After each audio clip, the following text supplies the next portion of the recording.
Thanks for join Global Tutorial Bernard Simamora, SSI, SIP, SH, MH, MM. Subscribe, like, and share. Selamat mengikuti. Mata Kuliah Ilmu Negara. Topik ke-16 dari 30 topik. Klasifikasi negara modern. Bagian pertama. Klasifikasi bipartite. Klasifikasi negara klasik tradisional atau tripartite lambat laun tidak mungkin lagi diterapkan dan dipertahankan untuk zaman modern. Sebagai contoh, adalah negara Inggris. Jika memakai istilah Aristoteles, bentuk negara Inggris bukanlah monarki. Sementara itu, kalau menurut pengertian sekarang negara Inggris disebut dengan istilah monarki, dan memang demikianlah keadaannya. Hal ini karena kepala negaranya diangkat berdasarkan sistem pewarisan bukan monarki menurut pengertian Aristoteles. Kiranya klasifikasi klasik tradisional sudah tidak dapat dipertahankan lagi untuk masa sekarang. Hal ini karena sudah tidak ada lagi pemerintahan yang demikian itu. Di dalam perkembangan pemikiran tentang negara dan hukum peristilahan di dalam ilmu negara pun sering mengalami perubahan pengertian. Seperti disebutkan di atas, pengertian monarki pada zaman Yunani kuno berbeda dengan pengertian monarki pada zaman modern ini. Jika pada zaman Aristoteles monarki diartikan sebagai pemerintahan yang dipegang oleh satu orang tunggal dan untuk kepentingan umum, maka pada zaman modern ini telah terjadi pergeseran. Monarki dalam konteks saat ini ialah negara di mana kepala negaranya itu ditunjuk atau diangkat berdasarkan sistem atau stelsel pewarisan. Pengertian monarki menurut Leon Duguid ini tentunya berbeda dengan pengertian monarki pada zaman Yunani kuno. Namun demikian, kesemuanya itu masih penting di dunia ilmu pengetahuan, khususnya ilmu negara. Pada zaman Renaissance, klasifikasi negara didasarkan atas dasar dua golongan, yakni bentuk monarki dan republik. Pengklasifikasian bentuk negara ke dalam dua golongan ini diistilahkan dengan klasifikasi bipartite.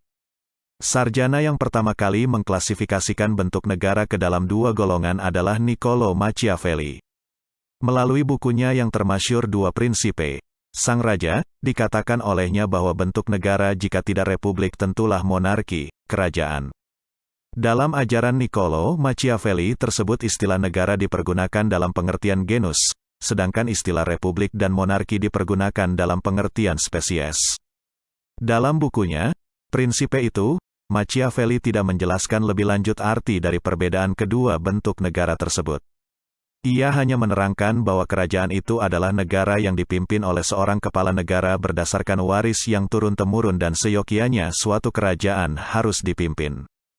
Meskipun begitu, Machiavelli hanya memberi pendapat awal tentang bentuk negara republik dan monarki tanpa penjelasan lebih lanjut. Kemudian, pada zaman modern, George Jelinek dalam bukunya yang berjudul Allgemeine Staatslehre, mengklasifikasikan bentuk negara ke dalam dua jenis, yaitu republik dan monarki. Jelinek memakai istilah monarki sebagai antitesis dari bentuk negara yang disebut republik. Menurut Jelinek, perbedaan antara monarki dan republik adalah mengenai sistem pemerintahannya, tetapi kemudian Jelinek sendiri mengartikannya sebagai perbedaan bentuk negara. Dalam ajarannya tentang klasifikasi negara, Jelinek mempergunakan kriteria cara terbentuknya kemauan negara tersebut. Dipakainya kriteria terbentuknya kemauan negara karena menurut Jelinek negara adalah suatu kesatuan yang mempunyai dasar-dasar hidup. Berdasar hal tersebut maka negara mempunyai kemauan atau kehendak. Kemauan negara itu bersifat abstrak, sedangkan dalam bentuknya yang konkret kemauan negara itu menjelma menjadi hukum atau undang-undang. Jadi, undang-undang merupakan perwujudan dari kehendak atau kemauan negara. Kita dapat melihat atau mempelajari cara terbentuknya undang-undang dari kemauan negara itu.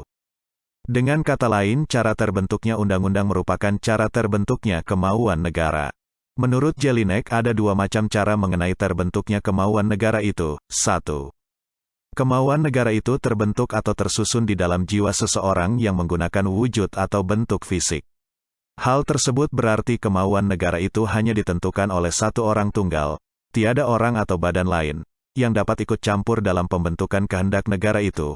Kemauan negara yang terbentuk secara demikian ini disebut kemauan fisik, dan negara yang mempunyai kemauan fisik disebut monarki. Dalam monarki, undang-undang negara hanya ditentukan atau dibuat oleh orang tunggal.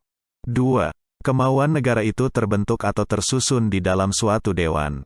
Dewan itu adalah suatu pengertian yang adanya hanya di dalam hukum, dan sifatnya abstrak, serta berbentuk yuridis.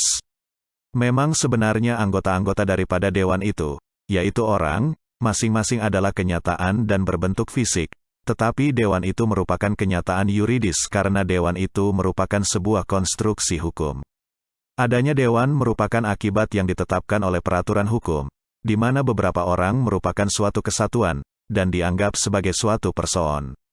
Kehendak negara yang terbentuk atau tersusun secara demikian ini disebut kehendak atau kemauan yuridis, dan negara yang memiliki kemauan yuridis ini disebut republik. Secara sederhana dapat dijelaskan seperti ini. Dalam negara monarki pembentukan kemauan terjadi seluruhnya di dalam badan seseorang dan individual.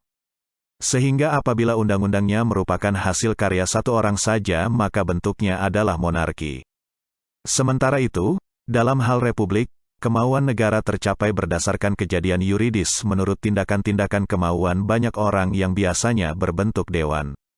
Apabila undang-undangnya merupakan hasil karya dari suatu dewan maka negara tersebut pastilah berbentuk republik. Sebagai seorang realis Leon Duguid tidak setuju menggunakan ukuran Stadtwil untuk menentukan bentuk negara.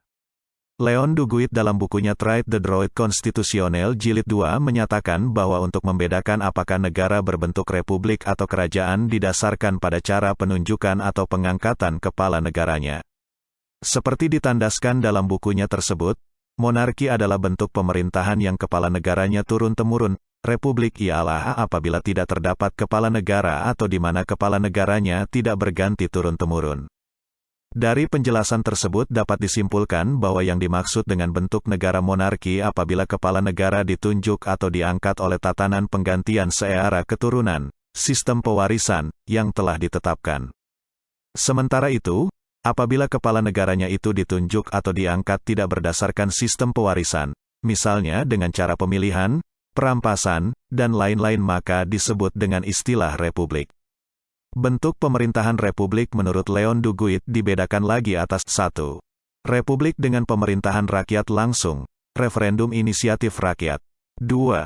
Republik dengan sistem parlementer. 3. Republik dengan sistem pemisahan kekuasaan, seperti Perancis dan Amerika. Sementara itu, bentuk-bentuk atau sistem pemerintahan negara yang berbentuk monarki, diantaranya, 1. Monarki dengan sistem pemerintahan absolutisme. 2. Monarki terbatas. 3. Monarki konstitusional. Dalam uraiannya mengenai monarki dan republik ternyata Leon Duguid mempergunakan istilah bentuk atau sistem pemerintahan, forme de gouvernement, bukan sebagai bentuk negara, forme de stoat. Dengan demikian, istilah monarki dan republik adalah dalam artian pemerintahan monarki dan pemerintahan republik. Jadi, menurut Duguid monarki dan republik itu bukan merupakan bentuk negara, melainkan adalah bentuk pemerintahan. Lebih lanjut yang dimaksud bentuk negara menurut Leon Duguid ada 3 macam, yakni, 1. Negara kesatuan, 2. Negara serikat, 3.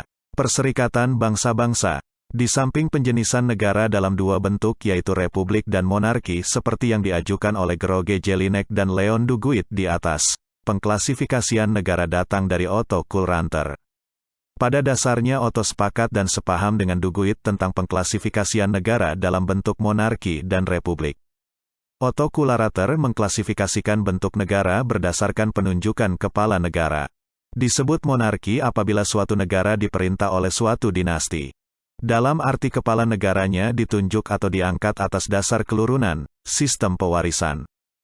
Oleh karena itu, ia beranggapan bahwa dasarnya ialah ketidaksamaan, karena tidak setiap orang dapat menjadi kepala negara. Hanya keluarga dari suatu keturunan saja yang berhak menduduki jabatan kepala negara. Sebaliknya, pada negara republik didasarkan atas asas kesamaan, karena kepala negaranya diangkat berdasarkan kemauan orang banyak dan setiap orang dianggap sama haknya untuk menjadi kepala negara. Kepala negara republik tidak ditunjuk atau diangkat berdasarkan keturunannya ataupun kepribadiannya melainkan karena kemauan rakyat secara politis dan kenegaraan. Ada satu bentuk negara lain yang dikemukakan oleh Otto, yaitu negara ketiga yang dinamakan autoritarian Führerstaat, negara pemimpin yang otoriter. Pada bentuk ini kepala negara tidak lagi diangkat atas dasar dinasti melainkan atas dasar pikiran yang dapat berkuasa yang disebut sebagai der Ge dan Ken der Staatsautoriteit, pikiran yang dapat berkuasa. Negara pemimpin yang otoriter didasarkan atas pandangan otoriter negara di mana dasar kemauan negara adalah kemauan pemimpin serta kemampuan menguasai rakyatnya. Contoh dari negara otoritarian Führerstaat adalah negara Nazi Jerman di bawah kekuasaan Hitler. Bersambung ke topik 17. Itulah materi topik ke-16 ilmu negara. Channel ini akan sangat membantu masyarakat umum dan mahasiswa yang sedang kuliah di perguruan tinggi manapun di Indonesia. Untuk pemahaman yang lebih baik, putar dan dengarkan video tutorial berulang-ulang. Subscribe dan like, agar Anda mendapatkan update tutorial lainnya. Bagikan juga link video ini, agar teman lain juga mendapatkan manfaat channel ini. Sekian dan terima kasih. Sampai jumpa.